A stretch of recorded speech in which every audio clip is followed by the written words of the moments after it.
Bonjour, dans ce cours, on va voir c'est quoi la demi-vie d'une réaction.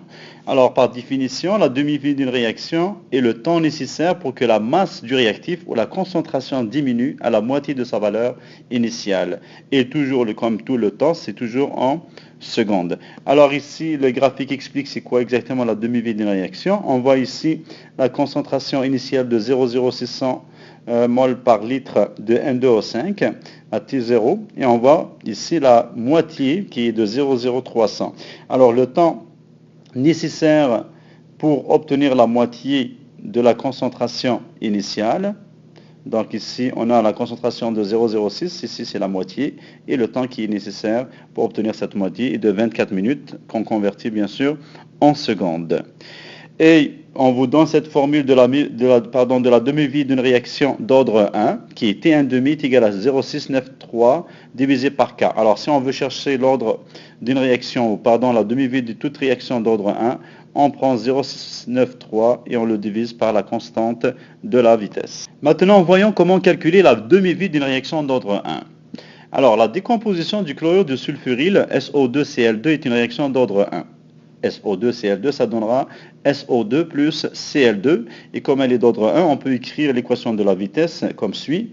Vitesse égale à K fois la concentration du réactif qui est SO2Cl2. D'ordre 1, donc on n'écrit pas le 1. À 320 degrés Celsius, la constante de vitesse est de 2,2 fois 10 puissance moins 5. Donc il nous donne la constante de la vitesse de cette réaction. On vous demande de calculer la demi-vie de la réaction en heures. Ensuite de trouver combien de temps prend le chlorure de sulfuryle, ça veut dire le réactif, à diminuer jusqu'à 1/8 de sa concentration originale. Alors ici, on a besoin de trouver la demi-vie, et ensuite trouver la concentration à 1/8 de la concentration originale. Alors on connaît la loi de la vitesse, et on connaît bien sûr la constante de la vitesse. Alors pour trouver T1,5, on va utiliser l'équation. T1,5 est égal à 0,693 divisé par K. K c'est déjà donné. Donc on le divise et on trouvera le T1,5. Maintenant pour le B, on sait que T1,5, ça veut dire la demi-vie de réactif. A, disons, c'est 1,5, bien sûr, de la concentration initiale. C'est par définition, on a dit que la demi-vie, c'est le temps nécessaire pour réduire la concentration initiale du réactif de moitié. Alors ça veut dire, c'est tout simplement la concentration après T1,5, ça doit être la moitié de la concentration initiale. Après 2 fois T1,5, ça veut dire que c'est la moitié de la moitié si vous voulez.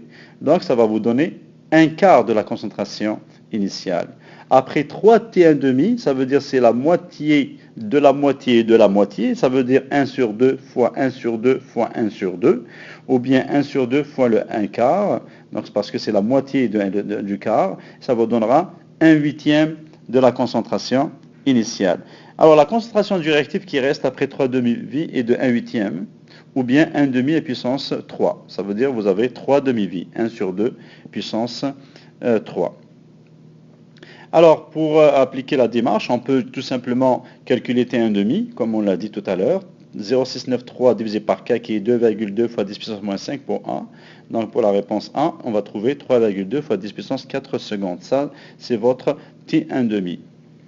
Là, ici, il demande dans l'exercice de trouver ça en heures. Donc on convertit les secondes en heures. On sait qu'une heure, c'est 60 minutes. Et bien sûr, chaque minute représente 60 secondes. Ce qui va donner donc le nombre de secondes dans une heure, c'est 60 fois 60, donc 3600 secondes. Donc vous avez T1,5, ça doit être 3,2 fois 10 puissance 4, que vous voyez ici en secondes. On le divise par le nombre de secondes, ça va nous donner 8,8 heures. Donc 3,2 fois 10 puissance 4 secondes, ça correspond à 8,8 heures. Maintenant, voyons la réponse pour la question 2. Détermine combien de demi-vie correspond à 1/8 SO2Cl2. Alors ici, on sait que 1/8 de SO2Cl2, donc 1/8 de la concentration initiale, quand vous avez un 0 ici, ça c'est la concentration initiale, c'est 1/2 puissance le nombre de vies que vous avez. Alors la moitié, n, puissance n, fois la concentration initiale. Alors on a 1 sur 8 est égal 1 sur 2 puissance n.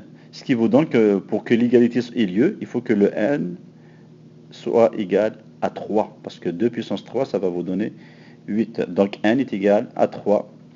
On peut maintenant déterminer le temps écoulé qui correspond à la demi-vie. Comme n est égal à 3, donc on a tout simplement 3 fois 8,8 heures qu'on a trouvé tout à l'heure. Ça veut dire la demi-vie. On a 3 demi-vies, donc 3 fois 8,8 heures, c'est 26 heures. Cela prendrait donc 26 heures pour que la concentration de SO2-CL2 diminue à 1/8 de la concentration initiale.